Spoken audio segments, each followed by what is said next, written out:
এখন আমরা সমাধান করব আইসিটির পঞ্চম অধ্যায় প্রোগ্রামিং ভাষা।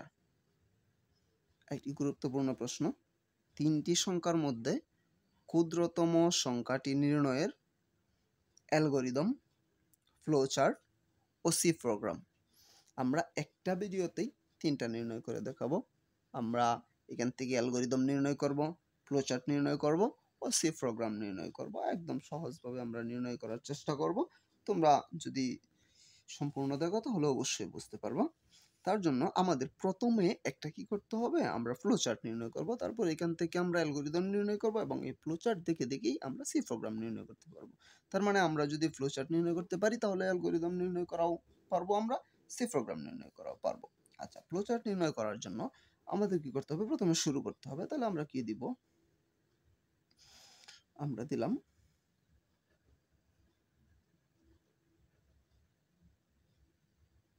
স্টার্ট। স্টার্ট দেওয়ার পর এটা কি দিতে হবে, ডিম্বাকৃতির চিহ্ন দিলাম। এখন আমরা ইনপুট করব, যেহেতু তিনটি সংখ্যা বলছে তাহলে তিনটি সংখ্যা আমরা ইনপুট করব।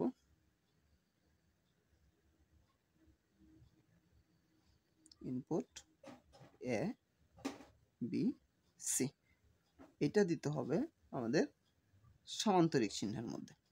দিলাম, তিনটে সংখ্যা ইনপুট করলাম। করার পরে আমাদের এখানে প্রশ্ন করতে হবে যে কোন সংখ্যাটা বড়, কোন সংখ্যাটা ছোট। আমরা এটা একটা প্রশ্ন করব। কি দেব আমরা, এ গ্রেটার দেন বি। আমরা এখানে একটা প্রশ্ন দিলাম। দেওয়ার পর এটার দুটো উত্তর হতে পারে, একটা হতে পারে ইয়েস, একটা হতে পারে নো। তাহলে আমরা প্রথমে লিখলাম ইয়েস। যদি ইয়েস হয় তাহলে আমাদের কি হইতেছে, এ বির চাইতে বড়। এ যদি বির চাইতে বড় হয় তাহলে এ কি সির চাইতে বড় কিনা এটা তো আমাদের জানতে হবে। তাহলে আরেকটা প্রশ্ন হতে পারে, আমাদের আবার আরেকটা প্রশ্ন হইল যে এ কি সির চাইতে বড়। আমরা প্রশ্ন করতেই পারি এ গ্রেটার দেন,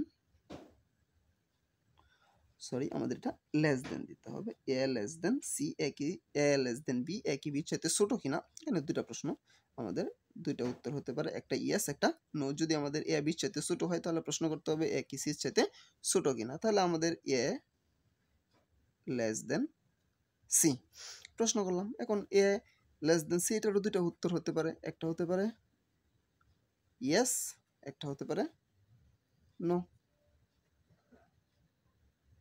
দিলাম, দেওয়ার পরে এখন এ যদি বির চাইতে ছোট হয় এবং এ যদি সির চাইতেও ছোট হয় তাহলে আমাদের কি হতে পারে, আমাদের এ সবচাইতে ছোট। তাহলে আমাদের কি, আমরা প্রিন্ট এ দিয়ে দিব, প্রিন্ট এ। যেহেতু আমরা প্রিন্ট করব, প্রিন্ট সব সময় সামান্তরিক চিহ্নের মাঝখানে হয়। আচ্ছা, তাহলে এখানে আমাদের এ লেস দেন বি। এখানে যদি আমাদের এ বির চাইতে ছোট না হয় তাহলে কি এ অবশ্যই বির চাইতে ছোট না, তার মানে কি আছে বি এর চাইতে ছোট। তাহলে বি যদি আর চাইতে ছোট হয় তাহলে আমাদের আরেকটা প্রশ্ন হতেই পারে, কি হতে পারে, বি কি সির চাইতে ছোট কিনা। তাহলে আমরা এখানে প্রশ্ন করতে পারি বি কি সির চাইতে ছোট। আমরা এখানে প্রশ্ন করব, কি করব, বি লেস দেন সি। আমরা প্রশ্ন করলাম বি কি সির চাইতে ছোট। এখন এটারও দুটো আনসার হতে পারে, একটা হতে পারে ইয়েস, একটা হতে পারে নো। যদি আমাদের নো হয় এবং যদি ইয়েস হয়, ইয়েস হইলে আমাদের কি আছে, এখানে আমরা কি পেলাম, বি এর চাইতে ছোট, এবং এখানে কি পেলাম, বি সির চাইতে ছোট। তার মানে আমাদের কি, বি সবচাইতে ছোট। তাহলে আমরা প্রিন্ট বি করে দিব।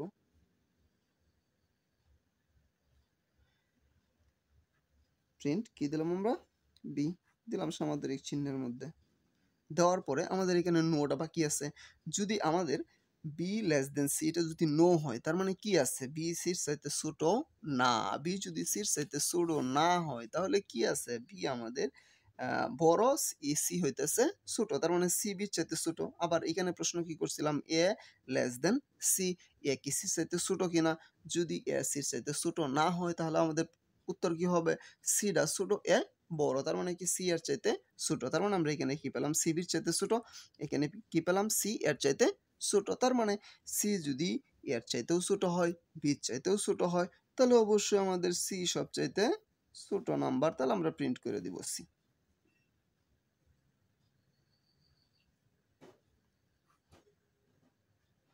তাহলে আমরা প্রিন্ট দিলাম কি সি। তাহলে দুইটা নো মিলায় একটা সি প্রিন্ট হলো। এখন আমরা কি করব, এটা কানেক্টরের সাহায্যে সবগুলাকে একত্র করব। একত্র করে আমরা এটাকে কি করে দিব, শেষ করে দিব।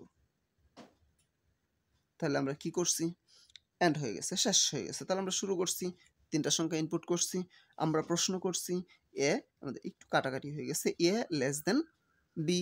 তাহলে এ কি বির চাইতে ছোট, ইয়েস হইলে কি করছি, এ বির চাইতে ছোট হয়েছে, আবার প্রশ্ন করছি এর সাথে সি, এ লেস দেন সি, আবার ইয়েস হইলে কি হইব, এ সবচেয়ে ছোট নাম্বার, প্রিন্ট করে দিলাম। আবার প্রথমটার মধ্যে যদি নো হয় তাহলে কি এ বড় বি ছোট, তাহলে আমাদের বিটা কি আছে, এর চাইতে ছোট। তাহলে আবার প্রশ্ন হতে পারে বি কি সির চাইতে ছোট, প্রশ্ন করলাম B less than C, yes হইলে আমাদের কি হইতেছে, বি এর চাইতে ছোট হয়েছে, সির চাইতেও ছোট হয়েছে, তার মানে বি আমাদের সবচাইতে ছোট নাম্বার। এখন যদি এটা নো হয় তাহলে কি হইতেছে, সি ছোট বি বড়, তার মানে আমাদের সি বির চাইতে ছোট। আবার এটা যদি নো হয় তাহলে কি হইতেছে, সি ছোট এ বড়, তার মানে সি এর চাইতেও ছোট, তার মানে সি যদি বির চাইতেও ছোট হয়, এর চাইতেও ছোট হয়, তার মানে সি সবচাইতে ছোট নাম্বার। তাহলে ফ্রেন্ড সি করলাম।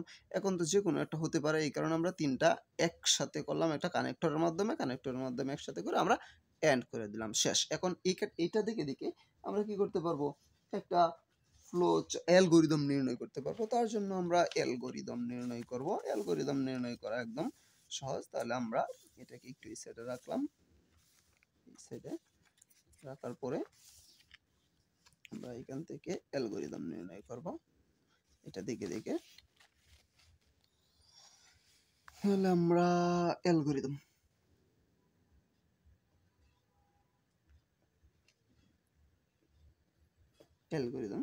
অ্যালগরিদম লেখার কিছু নিয়ম আছে। অ্যালগরিদম লেখার জন্য আমাদের কি করতে হবে, অ্যালগরিদম লেখার জন্য আমাদের ধাপে ধাপে লিখতে হবে এবং আমাদের সহজ পদ্ধতিতে লিখতে হবে, যাতে আমরা সহজে বুঝতে পারি, এরকম। এইটাই হচ্ছে অ্যালগরিদম লেখার নিয়ম। তাহলে অ্যালগরিদম লেখার নিয়ম অনুযায়ী আমরা অ্যালগরিদম লিখবো। বিভিন্ন বইয়ে বিভিন্নভাবে অ্যালগরিদম লেখা আছে এবং বিভিন্ন শিক্ষকে বিভিন্নভাবে অ্যালগরিদম শেখায়। অ্যালগরিদম লেখাতে তেমন একটা ভুল হয় না, অ্যালগরিদম সহজ। তুমি তোমার ইচ্ছা মতো অ্যালগরিদম, মানে তোমার মতো করে অ্যালগরিদম লিখতে পারো, শুধু ধাপে ধাপে এবং সহজ পদ্ধতিতে লিখতে হলো, যাতে সহজে বোধগম্য হয়।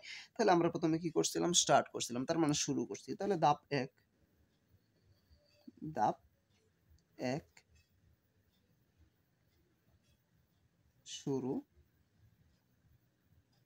করলাম। তারপরে ধাপ দুই আমরা কি করছি, তিনটা সংখ্যা ইনপুট করছি। তাহলে আমরা তিনটি সংখ্যা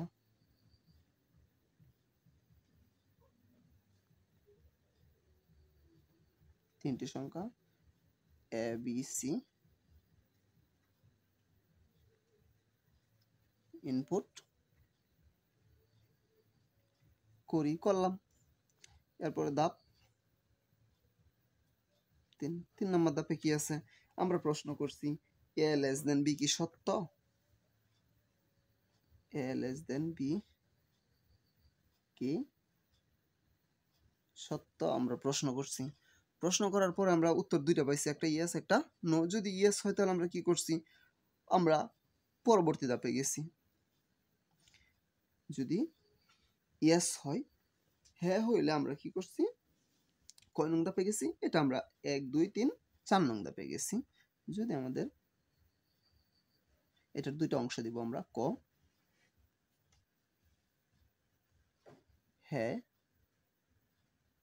হলে 4 নং ধাপে যাই, খ নম্বর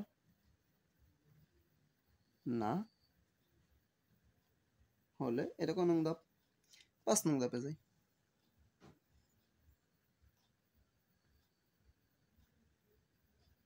5 নং ধাপে যাই, গেলাম। এখন 4 নং ধাপে আমরা কি আছে, আবার প্রশ্ন আছে, এ লেস দেন সি ধাপ। স্যার প্রশ্ন কি আছে, এ লেস দেন সি কি সত্য, প্রশ্ন করলাম। আবার দুইটা আনসার হতে পারে, একটা হতে পারে হ্যাঁ, একটা হতে পারে না। তাহলে আমরা যদি ইয়েস হয় তাহলে কি করছিলাম, প্রিন্ট এ। তাহলে হ্যাঁ হলে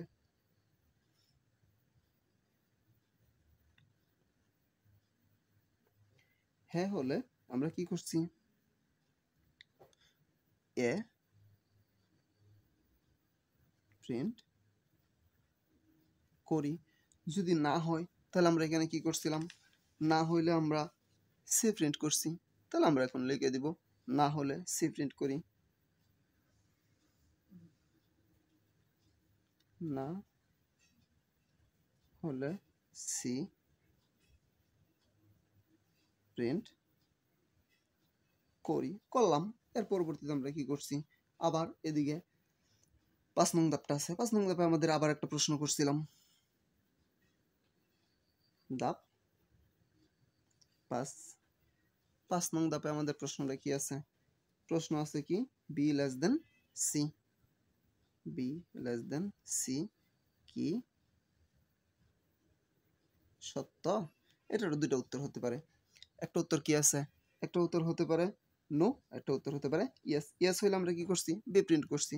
ক নাম্বার, হ্যাঁ হলে বি প্রিন্ট করি, করলাম। এর পরবর্তীতে আমাদের কি আছে, যদি না হয় তাহলে কি প্রিন্ট করছি আমরা, সি প্রিন্ট করছিলাম। এই যে হ্যাঁ ইয়েস হলে আমরা বি প্রিন্ট করছি, নো হলে সি প্রিন্ট করছি।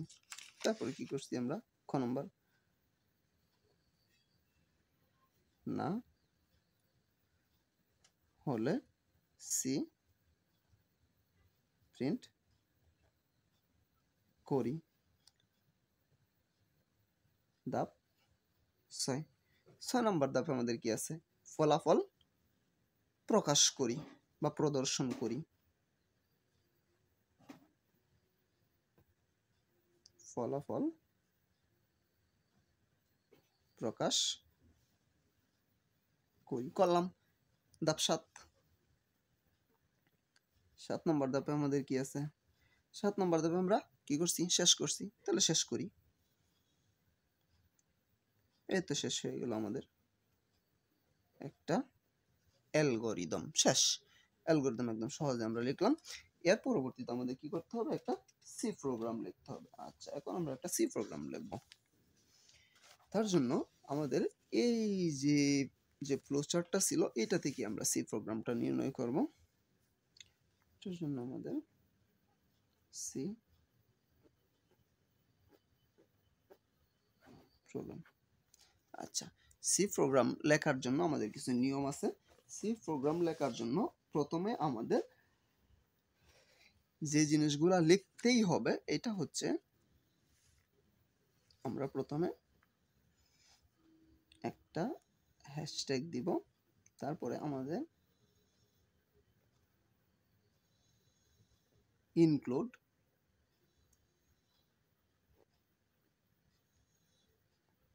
স্টাডিও ইনটু এইচ, এটা অবশ্যই লিখতে হবে। তারপরে মেইন প্রথম বন্ধনী, এই এতটুকু লেখা অবশ্যই লিখতেই হবে। এইটাতে যেরকম আমরা স্টার্ট করছি এটা হলো স্টার্ট, মানে প্রথমে আমাদের স্টার্ট করতে হবে। তারপর আমাদের যা আমাদের ফ্লোচার্ট আঁকছি এটা অনুযায়ী আমরা একটা সি প্রোগ্রাম নির্ণয় করব, দিলাম আমরা এটা। তারপর আমাদের একটা দ্বিতীয় বন্ধনী, এটাও দিতে হবে, দ্বিতীয় বন্ধনীর দ্বারা আমাদের শুরু হইলো। আচ্ছা, এখন দ্বিতীয় বন্ধনীর ভিতরে আমরা জয়টা লাইন লিখবো সবগুলা শেষে আমরা সেমিকোলন দেব, শুধুমাত্র ইফ মানে কোনো জায়গায় যদি আমরা প্রশ্ন করি তাহলে প্রশ্নটার শেষে আমরা সেমিকোলন দেব না, প্রশ্ন ছাড়া বাকি সবগুলাতে আমাদের একটা সেমিকোলন দিতে হবে। আচ্ছা, এখানে আমরা ইনপুট করছিলাম কি কি, এ বি সি। এখন আমাদের সি প্রোগ্রামে ইনপুটের পরিবর্তে শুধু ইন্ট INT ব্যবহার করা হয়, আমরা দিলাম ইন্ট। ইন্ট আমাদের কি আছে, কি কি ইনপুট করছি, A B C, A B C দিলাম। ইনপুট করার পরে আমাদের এ বি সি এই তিনটার তো কোনো নির্দিষ্ট মান নাই, এরও কোনো নির্দিষ্ট মান নাই, বির কোনো নির্দিষ্ট মান নাই, সির কোনো নির্দিষ্ট মান নাই। যেহেতু আমাদের নির্দিষ্ট মান নাই সেহেতু আমাদের ভ্যালুটা বের করতে হবে। তার জন্য আমাদের দিতে হবে এন্টার দ্য ভ্যালু। তাহলে আমরা কি দিব, প্রিন্ট এফ,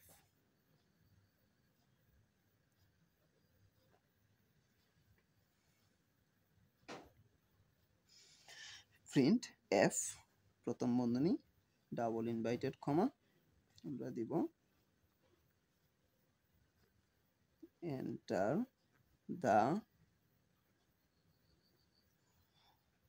ভ্যালু অফ কি আছে এ বি সি দিলাম এ কমা বি এবং সি ডাবল ইনভার্টেড কমা প্রথম বন্ধনী শেষ এই যে দিলাম আমরা সেমিকোলন। তারপরে যেহেতু আমরা এন্টার দ্য ভ্যালু অফ করছি তাহলে স্ক্যান অফ করতে হবে।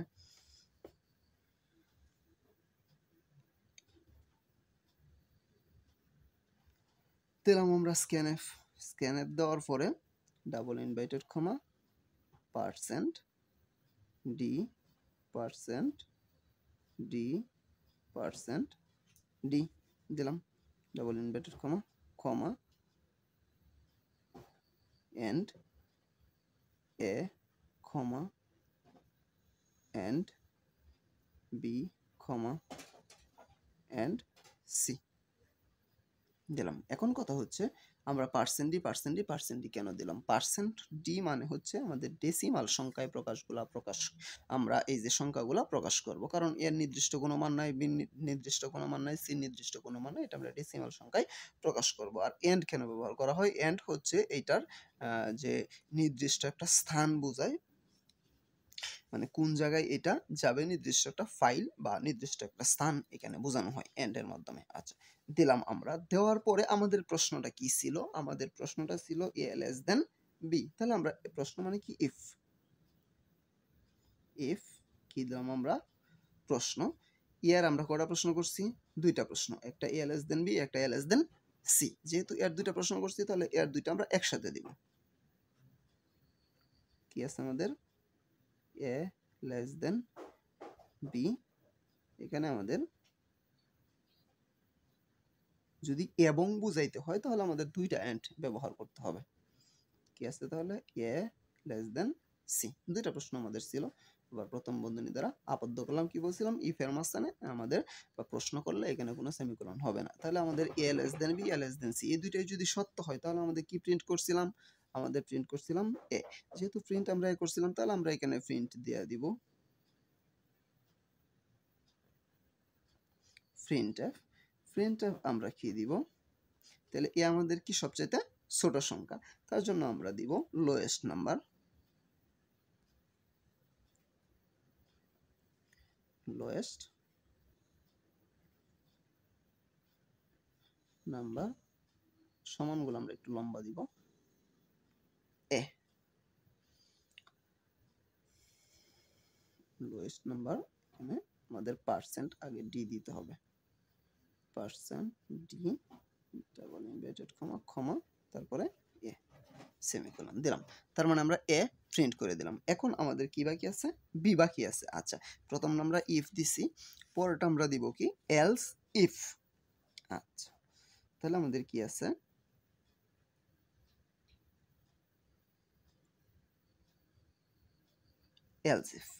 এলস ইফ দেয়া আমরা আবার প্রশ্ন করতে পারি। কি প্রশ্ন? এই যে বি প্রশ্ন কয়টা আছেন? বি লেস দেন এ, বির সাথে একবার এ আর একবার বির সাথে সি। তার মানে আমরা এই দুইটা প্রশ্ন আবার করব। তবে এখানে একটু ঘুরায় প্রশ্ন করতে হবে।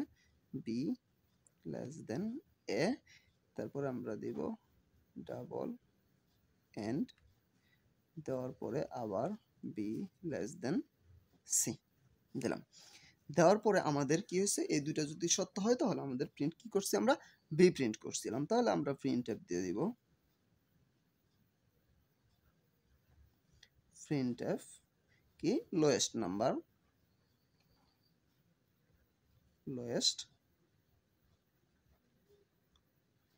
নাম্বার পার্সেন্ট ডি কমা কি দিব আমরা? বি সেমিকোলন দিলাম। শেষ। এখন আমাদের কি আছে? যদি আমাদের এ লোয়েস্ট নাম্বার হয় তাহলে এ প্রিন্ট করছি, বি লোয়েস্ট নাম্বার হলে বি প্রিন্ট করছি। যদি এ বি কোনোটাই না হয় তাহলে আমাদের সবচেয়ে ছোট সংখ্যা কি হবে? সি হবে। তাহলে আমরা কি দিব? শুধুমাত্র এলস। অন্যথায় আমাদের কি হবে? আমরা সি প্রিন্ট করে দিব, কারণ সি হবে সবচেয়ে ছোট নাম্বার এই দুটো যদি সত্য না হয়।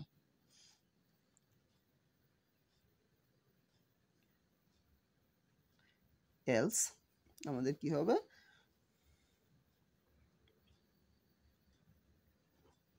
প্রিন্ট এফ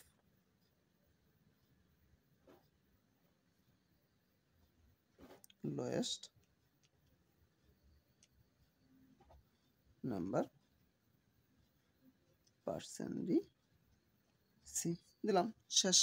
এখন যেহেতু আমাদের সবচেয়ে ছোট সংখ্যা এ হইলে প্রিন্ট করছি, বি হইলে বি প্রিন্ট করছি, সি হইলে সি প্রিন্ট করছি, এখন আমাদের কি করতে হবে? প্রিন্ট করা শেষ, তার মানে কি করতে হবে? এন্ড করতে হবে। আগেরটার মধ্যে আমরা কি করছিলাম? এন্ড করছিলাম। এইটার মধ্যে আমরা এন্ড করে দেবো, আমরা শেষ করে দেবো। এটার মধ্যে শেষ করা মানে হচ্ছে এই যে আমরা শুরুতে একটা দ্বিতীয় বন্ধনী দিয়েছিলাম, এখন দ্বিতীয় বন্ধনী দিয়ে আমরা এটা কি করব? শেষ করে দেব। দ্বিতীয় বন্ধনী দ্বারাই শুরু, দ্বিতীয় বন্ধনী দ্বারাই শেষ। তাহলে আমাদের সি প্রোগ্রাম শেষ হয়ে গেল। একদম সহজ, কঠিন কোনো কিছু না। আমি আশা করি আমি বুঝাতে পেরেছি। তারপরেও যদি কারো কোনো সমস্যা থাকে অবশ্যই আমাকে কমেন্টে জানাতে পারো, আমি সমাধান করার চেষ্টা করবো ইনশাআল্লাহ। পরবর্তী কোনো ভিডিও নিয়ে তোমাদের মাঝে অবশ্যই আসবো। সে পর্যন্ত সকলে ভালো থাকবা। আল্লাহ হাফেজ।